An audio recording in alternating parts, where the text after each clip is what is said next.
ဟုတ်ကလားနားမလဲရင်ပြောမှာပေါ့မဟုတ်လားမထင်မေဘူးလားထင်တယ်အဲ့ဒီဘုန်းကြီးအဲ့ဒီကိုရင်ကတော့ဝီနီးကိုလေးစားသောအဖြစ်ညီအောင်ဝတ်တာမဟုတ်လားညီအောင်ဝတ်ပါတယ်ကြည်သံမသင်္မိုင်ညီဧကတိညီဝတ်ထားတဲ့ရှင်သာမဏေယဟန်နဲ့သင်္မိုင်ဇောတိဇောထုဧကတိဇောတိဇောထုဝတ်ထားတဲ့ရှင်သာမဏေတို့ယဟန်တို့ရှင်ကြည့်လိုက်ရင်ဘယ်နဲ့လဲဘသူကပါတာရိကဂုံကြီးညိုွယ်ရှိလို့ဘသူကပါတာရိကဂုံကြီးညိုွယ်မဲ့တယ်လေအဲ့ဒါဝရေးမှာဝိနယောသသူသိခိတော်ဝနီးကိုကြာကြာနာနာမြတ်စွာဘုရားသင်ထားတာသားနည်းလည်းသင်တာပဲအများကြီးပဲမြတ်စွာဘုရားသင်ကြားထားတာတွေယဟန်တော်လည်းတိုက်ရမယ်ရှင်သာမဏေလည်းတိုက်ရမယ်အမျိုးသားအမျိုးသမီးယောဂီတွေလည်းတိုက်ရမယ်ဒါကြောင့်ဂုံတော်ဘုရားရှိခိုးထဲမှာအဲ့ဒီသိခိယတချို့ထည့်ထားတယ်မတွေ့ကြဘူးမဟုတ်လားဟမ်တွေ့ရလားသမမျက်နှာဘယ်လောက်မှာနောက်ဆုံးမှာသိသလားအင်မတန်ကောင်းတဲ့ဝီနီးကျင့်ဝတ်နေနီးထိုင်နီးစာနီးတောင်နီးတယ်သမမျက်နှာ86မှာသေခိယကျင့်ဝတ်အချိုးတဲ့ယဟန်သာမဏေများသည်သင်္ကန်းကိုညီဝတ်ယုံရမည်မြို့ရွာတွင်၌မျက်လွှာချ၍သွားလာနေထိုင်ရမည်ဒါကသာမန်ယဟန်သာမဏေပြောတာတရားရှိမှတ်တဲ့ယဟန်သာမဏေကြတော့ကျောင်းတွင်မှာလည်းမျက်လွှာချပြီးရှုမှတ်သွားလာနေထိုင်ရမယ်နော်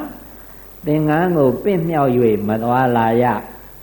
ဧကတိလဲစွန်အောင်ဆွဲသင်္မိုင်လဲစွန်အောင်ဆွဲမသွားမလာရမနေမထိုင်ရကိုလှုပ်၍လည်းမသွားရလက်မောင်းလှုပ်၍လည်းမသွားရဥကောင်းလှုပ်၍လည်းမသွားရတချို့သွားတာခန္ဓာကိုယ်လှုပ်ပြီးသွားတယ်မဟုတ်လားဘာနဲ့သွားတာလဲဟန်နဲ့သွားတာကြည့်ကောင်းမလားလို့မဟုတ်လားလူဆိုရင်တော့ကြည့်ကောင်းမလားတော့မသိပါဘူးဘုန်းကြီးကတော့ကြည့်ကောင်းရဲ့လားကောင်းမှုကာယိန္ဒြေပြည့်သည်သမဏတာရုပ္ပမဖြစ်ဘူးခေါ်တယ်နော်သမဏဆိုတာယဟန်တာရုပ္ပကတင့်တယ်မှုသမဏတာရုပ္ပဆိုတာယဟန်တို့လျောက်ပတ်တင့်တယ်မှုမရှိဘူးတဲ့ကိုလှုပ်မသွားရဘူးလက်မောင်းလည်းလှုပ်မသွားရဘူးတဲ့အမှန်တချို့များလက်မောင်းများလွှဲကနဲ့သွားလိုက်တာသူကသူတော့သူတော်တော်ဟန်လာပြီးတော့အောင်းမိနေတာပဲဘေးကကြည့်ရတဲ့လူတော့ပဲလွနေတော့မောရတာသူကြီးကမောရတာနော်အဲ့ဒါလိုလဲလက်မောင်းလှုပ်ခါမသွားပါနဲ့တဲ့ဥကောင်းလှုပ်ခါလည်းမသွားလာပါနဲ့တဲ့ဥကောင်းလှုပ်တယ်ဆိုတာတော့ဒါကတော့နဲပါစကားတိုးပြောရမည်တဲ့ဟောမြတ်စွာဘုရားသင်တဲ့ဝိနယောသသူသိခိတော်စကားတိုးပြောရမည်ဆိုတာနှစ်ကိုကြားလေတံကလေးနဲ့အဲ့ဒီစကားတိုးကလည်းခဏပြောပေးနေရတာနော်ခါမထောက်ရတယ်ယဟန်သာမဏေများခါထောက်ပြီးရက်လည်းမရဘူးခါထောက်ပြီးထိုင်လည်းမထိုင်အောင်ခါမထိုင်အောင်နာခံပါကတော့အန္တရဂရိကမိတ်တာမိတိနိတိဒိဋ္ဌာမိတိဒိဋ္ဌာကရဏီယတခါများခါထောက်တဲ့ယဟန်ခါထောက်တဲ့ရှင်သာမဏေတွေ့ဘူးသလားတွေ့ဘူးတာပေါ့အမှတ်တမဲ့နေတချို့မထောက်ကြဘူးလားထောက်တယ်နော်မထောက်ရဘူးတဲ့အဲ့ဒါယဟန်သာမဏေကခါထောက်တယ်ဆိုတော့ကြည့်လို့ပါတာရိကဖြစ်ပါမလားမဖြစ်ဘူးဒါကြောင့်ဥကောင်းမခြုံရတဲ့ခေါင်းကိုဧကတိနဲ့လည်းပြန်မခြုံရဘူးသင်္ကန်းအပေါ်နဲ့လည်းမခြုံရဘူးကာရင်ရက်နဲ့ကာဒါမှမဟုတ်ဘူးဆိုလို့ရှိရင်ထီးထောက်ဆွမ်းစားသောအခါ၌မိမိတပိတ်၌စိတ်ကိုထား၍စိတ်ပါဝင်စားစားရမည်တဲ့ကိုယ်တပိတ်၌စိတ်ထားတယ်ဆိုတဲ့ကမျက်စိလည်းကိုယ်တပိတ်မှာရှိမှာပေါ့မဟုတ်ဘူးလားအဲ့တော့စိတ်ပါဝင်စားစားရမယ်သူမြလှဲ့ပြီးကြည့်ပြီးသူမြတပိတ်ဒီစိတ်ရောက်နေတယ်ဆိုလို့ရှိရင်သူမြကဲ့ရဲ့ခြင်းစိတ်ဖြစ်နေမှာပေါ့ဒါကြောင့်ကဲ့ရဲ့လိုစိတ်ဖြင့်သူတစ်ပါး၏တပိတ်ကိုမကြည့်ရဆွမ်းဥကိုဖြို၍မစားရမိပိဘက်မှစား၍တစအစဉ်တိုင်းစားရမည်ဟင်းကိုဆွမ်းဖြင့်မဖုံးရဘာလို့ဖုံးတာအဲ့ဒါမလုပ်ရဘူးတဲ့ဟုတ်ကဲ့လားဟင်းကိုဆွမ်းဖြင့်မဖုံးရဆွမ်းလုံးများပြန့်ကျဲနေအောင်မစားရဆွ ဆွမ်းလုပ်ကိုမိမိပါးစပ်နဲ့တန်ယုံမကြီးမသေးယူရမည်တဲ့ဆွမ်းလုပ်ကြီးကြီးယူရင်ဘယ်နဲ့နေတော့ဟမ်ပလုတ်ပလောင်ဟုတ်ကဲ့လားအဲ့ဒါကပါးစပ်ထဲရမှာပါးစပ်ထဲမရောက်ခင်တော့ဆွမ်းလုပ်ကြီးတာနဲ့အမြပါးစပ်ကြီးဘလူးဖြဲမဖြဲရဘူးမဟုတ်ဘူးလားပါးစပ်ကြီးဘလူးပြဲဖြဲရပြီအဲ့ဒီအခါကျတော့ပါးစပ်တင်ပြဲတာမဟုတ်ဘူးမျက်လုံးကလည်းပြဲလာပြီမျက်ခုံးကြီးကလည်းအထက်ပင်လို့တခါအကုန်ဝင်တော့အောက်ပြောကနေပြန်ကြဩကြီးညိုွယ်ရှိပါပြီနော်သတိထားဖို့မကောင်းဘူးလားဒါယဟန်တာမဏေရင်ကျင့်ရမှာလားဘယ်သူလဲကျင့်ရမှာလဲယောဂီလည်းကျင့်ရမှာဒါကြောင့်မို့ဒီထဲထည့်ထားတာဟုတ်ကဲ့လားသိသေးသေးလေးယူပြန်တဲ့အခါကျတော့လည်းပဲမလျော်ဘူးဒါကြောင့်မို့လို့မိမိပါးစပ်နဲ့တန်ယုံပါးစပ်နည်းနည်းဟယုံမျှနဲ့ဆွန်းလို့ဝင်သွားတော့လောက်အောင်တန်ယုံမျှယူရသည်တဲ့အဲ့ဒီတော့ဒီနေရာမှာအယုတ်ဆိုးတဲ့လူတွေတွေ့ဘူးရသေးသည်ဘယ်လိုလဲလို့ဆိုတော့ဆွမ်းစားတာဇွန်းနဲ့စားတာနဲ့လက်နဲ့စားတာဒီနှစ်ခုမှဘယ်ဟာကပိုပြီးတော့သာရုပ္ပဖြစ်ပါမလဲလက်နဲ့စားတာကသင့်နိုင်ုံကလေးဆွမ်းလုပ်ကလေးယူလိုက်ပြီးဆွမ်းလုပ်ကလေးပြင်းရတယ်အစာလေးတွေထောင်းနေတာလေးလက်မလေးတွေနဲ့ကြောက်ပြီးနှိပ်ပြီးပြင်ဆွမ်းလုပ်ကလေးဝိုင်းတော့ဝိုင်းသွားတော့မှအသာလေးနှခမ်းမှတိတ်ပြီးလက်မလေးနဲ့တွန်းချလိုက်သွားရောအကုန်လုံးပါးစပ်ကြီးများသိပ်ဖြဲနေကြရလေးလားဘလူးပြဲဖြဲရသေးလားမဖြဲရတော့ဘူးအဲ့တော့ကြည့်လို့ပါတာရိကမဖြစ်ဘူးလားကိုင်းဇွန်းနဲ့စားပါပြီတဲ့ဇွန်းနဲ့စားတဲ့အခါကျတော့လက်မပေးစေခြင်းလို့ဇွန်းနဲ့စားတာမဟုတ်လားလက်မပေးစေခြင်းလို့ဇွန်းနဲ့စားတော့ဇွန်းနဲ့ကော်လိုက်ပြီးကိုင်းပါးစပ်နားရောက်ပြီးတွန်းမယ်ဆိုလို့ရှိရင်နောက်ဇွန်းတစ်ချောင်းနဲ့တွန်းရမယ်မဟုတ်လားမဟုတ်ဘူးလားကဲနောက်ဇွန်းတစ်ချောင်းယူရလိမ့်မယ်တွန်းကြောက်ကဲတွန်းလို့မရတော့ဘူးဆိုတော့ဘယ်လိုလုပ်မလဲပါးစပ်ကိုဖြဲလိုက်ဘလူပြဲပြီးတဲ့အခါကျတော့ဇွန်းကြီးပါငုံလိုက်ပြီးတဲ့အခါကျတော့မှသွားနဲ့ခြေလိုက်ဇွန်းပြန်ထုတ်လိုက်အမလေးကြီးညိုဝဲကောင်းလိုက်တာနော်ကြီးညိုဝဲကောင်းလိုက်တာသတိထားကြမကောင်းလားမဖုံးရမြင်တာပြောနေတော့ဟုတ်ကမြင်တာပြောနေတာအဲ့တော့သတိထားကြကောင်းပြီတဲ့လက်နဲ့စားဘာဖြစ်တော့လက်စိတ်ကွက်လည်းရှိနေတယ်ပြန်အထွက်မှာဆိုလို့ရှိရင်လည်းပဲသတ်ပြားနဲ့လက်စိတ်ကွက်နဲ့ဆေးဖို့အစင်းနဲ့အောက်ကြတော့လည်းပဲလက်သုပ်ပွားကြီးတွေကကောင်းကနေမဟုတ်လားအာရပါရသုတ်ကြောဇွန်းနဲ့စားတာကိုလှတယ်များထင်းနေကြလားမသိပါဘူးနော်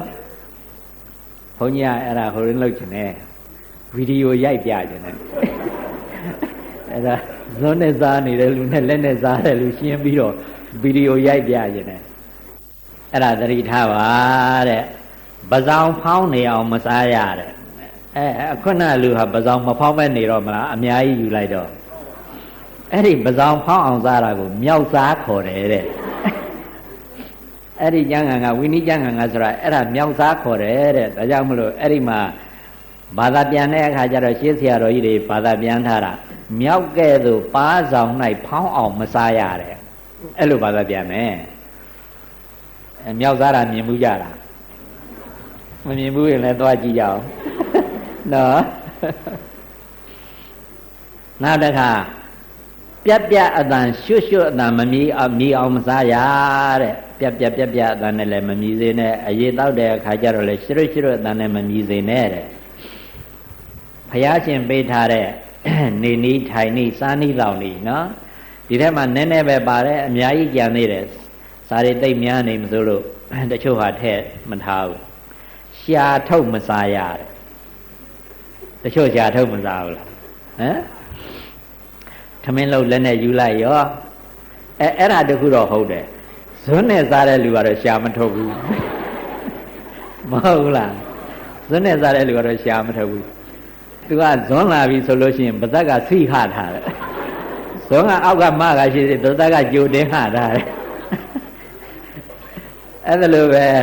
တချို့မှာလက်နဲ့ယူစားတဲ့အခါကျတော့အကျင့်ကပါနေတော့လက်ကအောက်ကမြောက်ကရှိတယ်ဆရာကကြိုးပြီးတော့ထုတ်ထားတယ်ဆရာကြိုးထုတ်ထားပြီးတော့အနားလေးရောက်ဆရာနဲ့သိမ့်လိုက်ကြောဘာနဲ့တူသွားသလဲခွေးနဲ့တူသွားတယ်ဩမသိပါဘူးငါတော့မမြင်ဘူးပါဘူးနော်အဲ့ဒါကြောင့်ဆရာထုတ်မစားရတဲ့လက်ကိုမခါရတဲ့အဲ့ဒီလက်ခါတဲ့အကျင့်ကလည်းတော်တော်ရှိတယ်ကိုယ်စလုံးနဲ့ပဲအဲ့လက်ကနည်းနည်းခါလိုက်ပြန်စုလိုက်နည်းနည်းခါလိုက်နဲ့မခါဘူးလားခါတယ်အမှန်တန်ကြည့်ရဆိုတာပေါ့အဲ့ဒါတဲ့ပိုးဆိုတာရှိသေးသည်မလေးနေနိထိုင်နေဝိနည်းကျင့်ဖို့တယ်နော်ဘယ်လိုလဲဆိုတော့ဟင်းလက်နဲ့လှမ်းကိုင်းလိုက်ကိုင်းပြီးစားလိုက်လက်တော့ဘွားသွားတုပ်လိုက်ထို့အတူပဲမောင်းသွားလက်နဲ့ကိုင်းယူလိုက်စားလိုက်လက်တော့ဘွားသွားတုပ်လိုက်တော့ကြလက်ဖက်ခွက်လက်ကြီးနဲ့သွားနှိုက်လိုက်စားလိုက်ပြီးတော့အဲ့ဒီကဟာလက်တော့ဘွားတုပ်လိုက်နဲ့ကိုင်းအဲ့ဒီလက်တော့ဘွားတော့အတော်သန့်မယ်လက်တော့ဘွားပဲနော်သတိထားကြမကောင်းလားဒီဇွန်းစားတာတော့ဇွန်းကြီးနဲ့စားပြီးတော့အဲ့ဒီသီသာမိုးပဲစားတဲ့အခါကျတော့မှလက်ကြီးနဲ့သွားနှိုက်တယ်ဆိုတော့သူဟာအဆင်ပြေသေးရဲ့လားမပြေဘူးအဲ့ဒါသတိထားကြကောင်းသည်ဒီယဟန်တော်များမှဆိုလို့ရှိရင်အဲ့ဒါလိုမလုပ်အောင်ယဟန်တော်များအဲ့ဒါလိုလုပ်ရင်အဘတ်သိနေအစားစားလိုက်လက်တုပ်ဘွားတုပ်လိုက်အစားစားလိုက်လက်တုပ်ဘွားတုပ်လိုက်ဆိုရင်အဲ့ဒါအဘတ်သိနေဘာဖြစ်လို့အဘတ်သိနေလဲလို့ဆိုတော့ဆိုကြပါစို့မုံစားလိုက်တယ်မုံမုံတွေလက်ကပ်ပါလာတယ်အဲ့ဒါကိုလက်တုပ်ဘွားတုပ်လိုက်တယ်တုပ်လိုက်တော့အဲ့ဒီမုံမုံကလက်တုပ်ဘွားမှာကတ်ကြံခဲ့ပြီကတ်ကြံခဲ့တော့အဲ့ဒီလက်တုပ်ဘွားမှာကတ်ကြံတဲ့လက်မုံမုံဟာအကတ်ပြက်သွားပြီသူကမကတ်တဲ့အရာပဲနောက်တစ်ခါမုံစားပြန်ပြီပေးပြန်ပြီမုံမုံဒါနဲ့ပဲလက်တုပ်ဘွားတုပ်ကြပြီအခုနနေရာထတုပ်မိတယ်ထတုပ်မိတော့အခုနလက်တုပ်ဘွားမှာကတ်နေတဲ့မုံမုံကလက်ထဲပြန်ကပ်ပြီးတော့တချို့မပါဘူးလားပါတော့ကပ်ပြီးသားမုံမုံပါတာလားမကသေးတဲ့မုံမုံပါလားမကသေးတဲ့မုံမုံအဲ့ဒါကိုပဲဟိုမုံနဲ့ရောပြီးစားလိုက်ပြီဆိုတဲ့အခါကျတော့မကသေးတာစားရမရောက်ပြီဘူးလားအဲ့ဒီတော့အာဘမသိဘူးလားသိနေဒါကြောင့်အဲ့ဒါလိုဘယ်တော့မှမလုပ်ရဘူးယဟန်များဆိုရင်တော့လူလည်းမလုံနဲ့ဘာလို့လဲဆိုတော့ညစ်ပတ်တယ်ကြည့်မကောင်းဘူးနော်ရှားထုတ်မစားရမရက်ရဆိုတာကနှခမ်းကိုလည်းရှာနဲ့မရက်ရလက်ကိုလည်းရှာနဲ့မရက်ရဇွန်းလည်းရှာနဲ့မရက်ရရက်စားတာများတွေ့ဘူးလားအမလေးကိုရွှေကလားတို့ကြတော့ရက်လိုက်တာလွန်ရော၅ချောင်းလုံးစိတ်အောင်ဒါကြောင့်မလို့မြတ်စွာဘုရားကလပြေမှာတိတ်ခါဖို့ပြညတ်တာဖြစ်တဲ့အတွက်ဒီဟာတွေပါလာတာနော်တွေ့ဘူးမှာပါသူတို့စားတာတွေတွေ့ဘူးမှာပါနှုတ်ခမ်းကိုမရက်ရတပိတ်ပကံတို့ကိုမချစ်ရတပိတ်ကိုလက်နဲ့လည်းမချစ်နဲ့ဇွန်းနဲ့လည်းမချစ်နဲ့ပကံကိုလက်နဲ့လည်းမချစ်နဲ့ဇွန်းနဲ့လည်းမချစ်နဲ့ဒီနေ့ခောက်ဆွဲစားတာတောင်ချစ်တာကြားရသေးဟုတ်ကလားမချစ်ရဘူးချစ်ရင်ယဟန်ဒုက္ခအပတ္တိနဲ့ကိုရင်ဓာန်သစ်နဲ့တန်ထိုက်တယ်နော်ယောဂီကြတော့ဘာဖြစ်သလဲယောဂီမပြီးတာဘူးပေါ့သူကြတော့အပတ္တိနေရာမရှိဘူးနော်ယောဂီမပြီးတာဘူးပေါ့ဆွမ်းဟင်းပေနေသောလက်ဖြင့်တောက်ရည်ခွက်ကိုမကန်ရတောက်ရည်ခွက်တင်မဟုတ်ဘူးဆေးရည်ခွက်လည်းမကန်ရမဟုတ်ဘူးလားအစရှိသည်ဖြင့်ထားကြပါစို့အဲ့ဒါလို့နေနီးထိုင်နီးစားနီးတောက်နီးဝနီးယုံနီးပြောနီးဆိုနီးကိုဆရာထာမနီးခံပြီးတော့သင်ယူထားပါအဲ့ဒါမှကြီးပွားကြောင်းမင်္ဂလာပါတဲ့ဟုတ်ပါမလားအဲ့ဒါမှကြီးပွားကြောင်းမင်္ဂလာပါတဲ့သင်ယူမထားဘူးဆိုလို့ရှိရင်မတတ်ရဲ့နေရာတိုင်းမှာအစဉ်ပြေအောင်နေတတ်ထိုင်တတ်ပြောတတ်ဆိုတာစားတာတောက်တတ်ပါမလားမပြောတတ်မဆိုတာမစားတာမတောက်တတ်ဘူးဒါကြောင့်ဝိနည်းစာသူသိက္ခိတောသိအရေးကြီးတယ်ဝိနည်းစာသူသိက္ခိတောမိဝဖဝဆရာဝတ်နဲ့မိဘဝတ်ကိုလည်းသင်ကြားထားရမယ်ဆရာသမားဝတ်တကြီးဝတ်ဒါတွေလည်းပဲသင်ကြားထားရမယ်တဲ့အဲ့ဒီဝတ်တရားတွေကတော့သင်္ကာလောဝါဒတုတ်မှမပါဘူးလားပါတယ်နော်အဲ့ဒါတွေလည်းသင်ကြားထားရမယ်ခေအားလျော်စွာလိုက်နာရမယ်လူထုံးစံတွေကိုလည်းပဲသင်ကြားထားရမယ်အဲ့ဒါလိုသင်ကြားထားမှဒါလင်းကြီးပွားချမ်းသာကြောင်းကောင်းမြတ်သောမင်္ဂလာဖြစ်တယ်တဲ့ဒီနေရာမှာတော့ နည်းနည်းတစ်ခုလေးကျမ်းဂန်တွေကဝတ္ထုလေးထုတ်ထားတယ်ဝိနည်းယောဇသုသိက္ခိတော်မှာလူတယောက်ကဇနီးတဲ့ဆုံးသွားဇနီးတဲ့ကလည်းသားလေးတယောက်ဖွာပြီးဆုံးသွားတဲ့အခါကျတော့တကာကတံဝေကရသွားတယ်အိမ်အောင်မပြုခြင်းလို့မလို့အိမ်အောင်ပြုလိုက်ပါတယ်ဇနီးရတာနဲ့ဇနီးဒုက္ခရှုပ်လို့ပွေလို့အခုတခါသားတယောက်ရပြန်တော့သားဒုက္ခရှုပ်လို့ပွေလို့ဇနီးဆုံးသွားပြန်တဲ့အခါကျတော့ဇနီးအတွက်ပူရဆွေးရငိုရကြွေးရနဲ့များလိုက်တဲ့ဒုက္ခတွေလူလောကကဲသားကလေးနဲ့ငါပဲရှိတယ်နောက်အိမ်အောင်မပြုတော့ပါဘူးနောက်အိမ်အောင်ပြုလို့ရှိရင်တော့နောက်တမီးမှွေတာနဲ့အတူတူပဲမတတ်တာလို့မလို့မသိလို့မိုက်မိလို့ပထမမီးမွေးမိပထမမီးငြိမ့်မိဆိုဒုတိယမီးငါမမွေးတော့အဲ့ဒါလိုသဘောရသွားပြီးတော့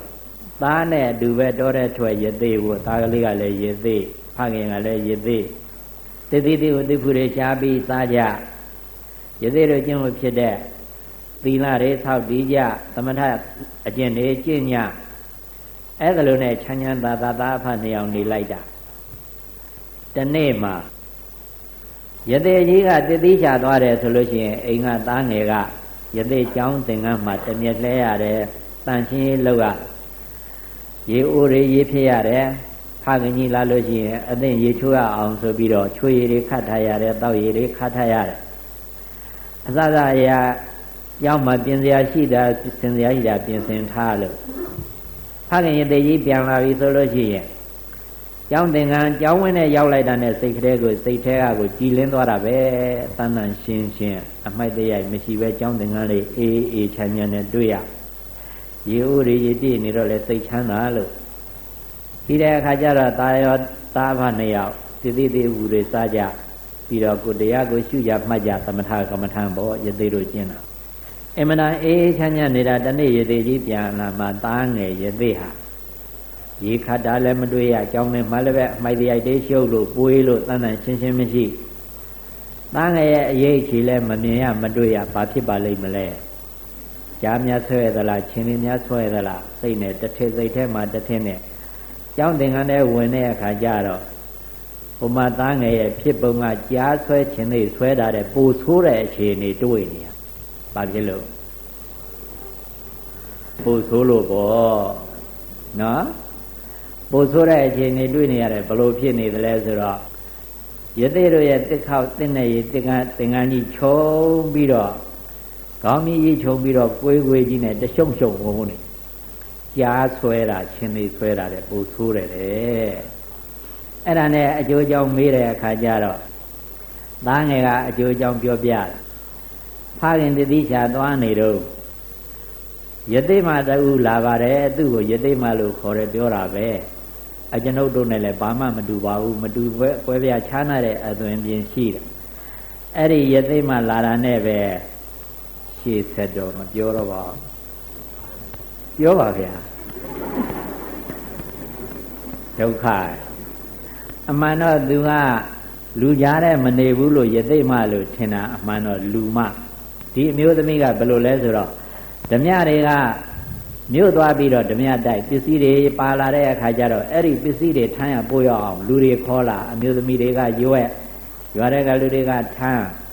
ဒါနဲ့တော်တဲ့ရောက်သူတို့စခန်းရောက်တဲ့အခါကျတော့အဲ့ဒီအခါကျတော့မှဒီလူတွေပြန်လို့အစာရည်ဒီပြဒီလိုလောက်တာကိုအခုလဲအဲ့ဒါလို့ဒါပေမဲ့လည်းသူ့ညာကကေရာဓိကညာနဲ့ကောက်ကျစ်စင်းလဲတဲ့ညာနဲ့ဘုသူသမီးဖြစ်လဲမသိပါဘူးနော်ဘယ်နဲ့လုံးညီကြတယ်ကို